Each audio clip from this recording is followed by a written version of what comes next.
Hello guys, it's Wednesday. It's Wednesday. Not really much to say about me, I guess. Glad.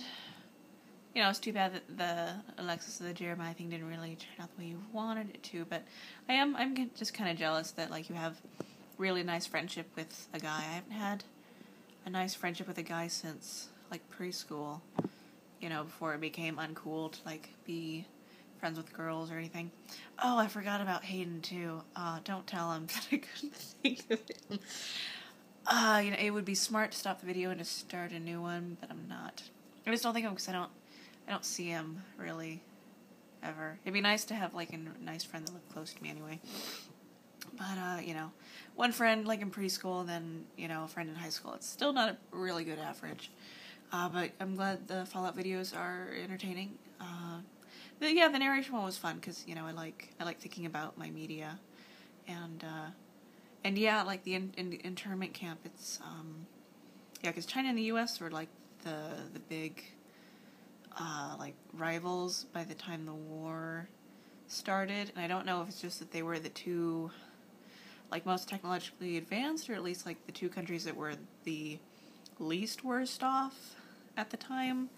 But yeah, like, they were the two that, like, one of them started the nuclear exchange. And, we're not sure which one. But, so yeah, Chinese internment camps. Because if they just did a Japanese one, then it would be, I guess it wouldn't make sense because it's, really more about, commies and stuff. But, and Becky, I have so much to talk about Becky. I'm so excited. But, what you said about, like, having your relationship with a book and, like, taking it with you and having it become part of your life for a time, that was so beautiful. I loved that. I wrote it down in a special place so I can remember it always and think about it. But, I've never heard of Joseph Gordon-Levitt's name said "leave it" before. But I'm kind of sad that Looper was bad, because I'd heard it was okay. And I was thinking of seeing it eventually, not in theaters, but, like, just going, like, a movie sometime. When I get an internet connection, I can watch movies for free. Pirating. I don't pirate. I don't do that.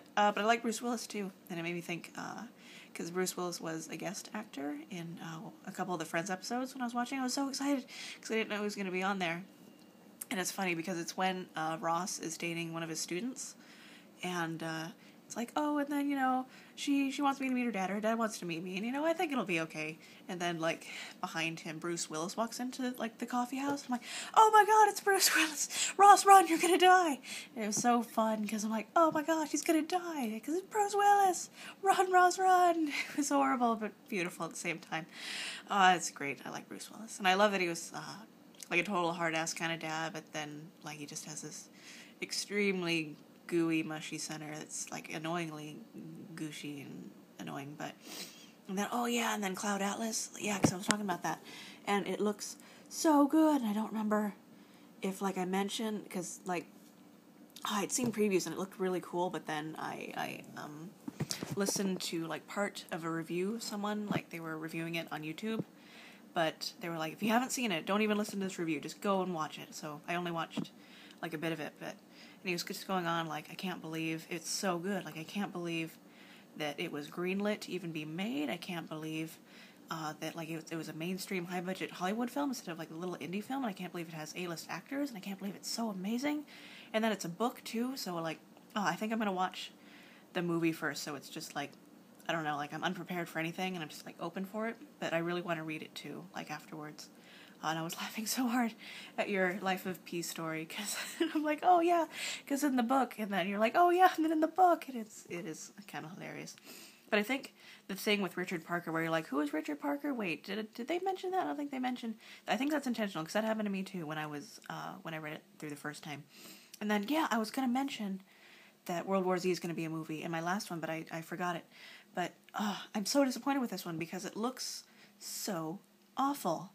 Like, they took a great book and, with a really neat kind of take on the zombie apocalypse, and they, like, went in and surgically removed every interesting, even remotely unique, fascinating aspect of it and just took it out.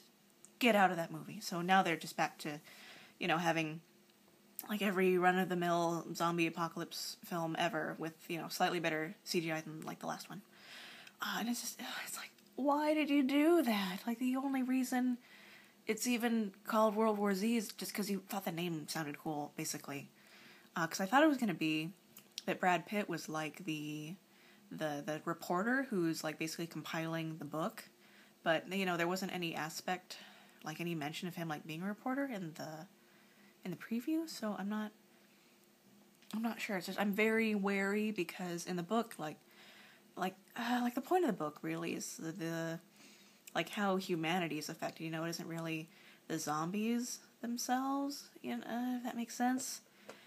But like the zombies are the slow variety. You know, they just kind of like amble everywhere. So it makes it, you know, it isn't as initially exciting, but it's way more frightening because like one of the big battles in the book, like the first time they really go after him, the military, they like have all their high-tech stuff, and you know, it's all designed to like, you know, just like wow the enemy and scare them into submission, but zombies aren't afraid of anything, so they just keep coming and keep coming and keep coming. And part of that is that it's like slow, but like it just goes on forever.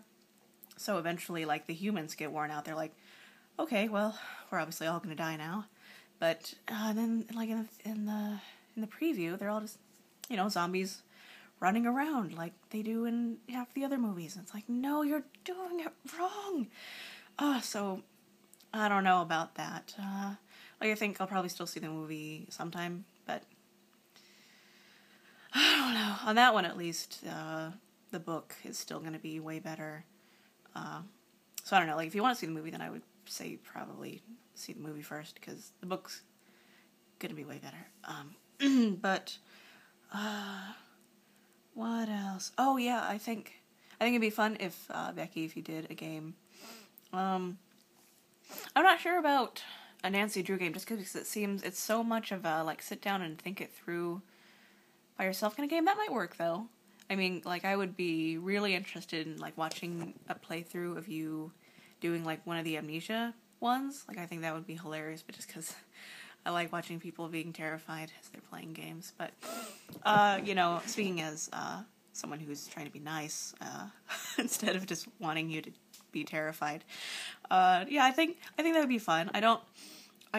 We can call each other and talk about, like, software and stuff, because I almost kind of don't want to tell you. I kind of want you to, like, just kind of trial and error it yourself, because, like, it was really frustrating, but looking back, it's like, well, it was kind of a pain in the butt, but it was also kind of fun, because now I can say, like, man, I made this work, you know? It's like, yeah, right on, go me. But, yeah. And it took a while to find the right thing, but, you know, on the other hand, I don't want you just, like, suffering along on really bad software, because I did find out that the software makes, like, a world of difference. It isn't just like, well, you know, one works as well as the other. It's like, no, you really do kind of need to get the good stuff, but,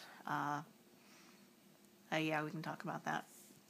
But, yeah, and the stuff, it's, like, basically the only stuff I want for Christmas this year is, like, either, like, gaming-related or gaming-related.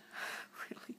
I don't know, my grandmother asked me, like, well, what do you want for Christmas? I'm like, well, it'd be cool if you could pay for, like, my graduate application fees. Like, I think that pretty much covers, like, a couple Christmases, and, like, the only other stuff, like, physical stuff I really want aside from that is, like, Assassin's Creed 3 and Dishonored, which is all, like, through Steam, so it's not really, like, you can, like, wrap it up and put it under the tree, but also, like maybe a new, like, gaming headset, so I can talk to you better, and I want with, like, the little, like, sound canceling cover over the mic, so I don't have to always talk at the same level tone, for fear of, if I am too loud, like, it'll, like, make the speakers crack and stuff. But I don't know, it seemed like way too nerdy a thing to ask for Christmas, and, you know, something I can basically just afford anyway, so yeah, that's what's going on. I don't know, not much else, I guess. I'm drinking the label's gonna be backwards, but it's this Natural Brew ginger ale stuff.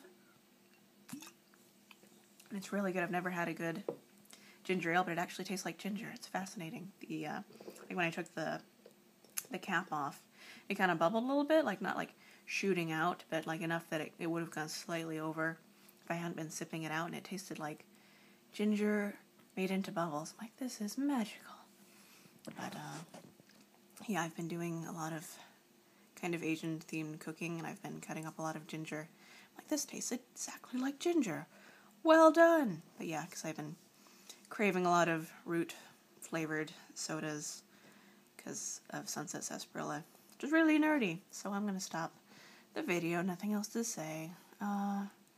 It's nice talking to you guys through things. Although I feel like I don't know, like, not really, because I'm not really talking, like, communicating, really. It doesn't feel like I'm just kind of, like, talking to a screen, but I know you guys are listening. But the Fallout game kind of helps, because I know, like, you guys are there, in a way. But, yeah, Becky, you should definitely do a game through thing. That would be fun.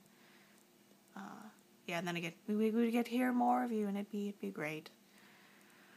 Okay, so yeah, now I'm gonna stop. Bye. Have a good rest of the week. Bye. Bye.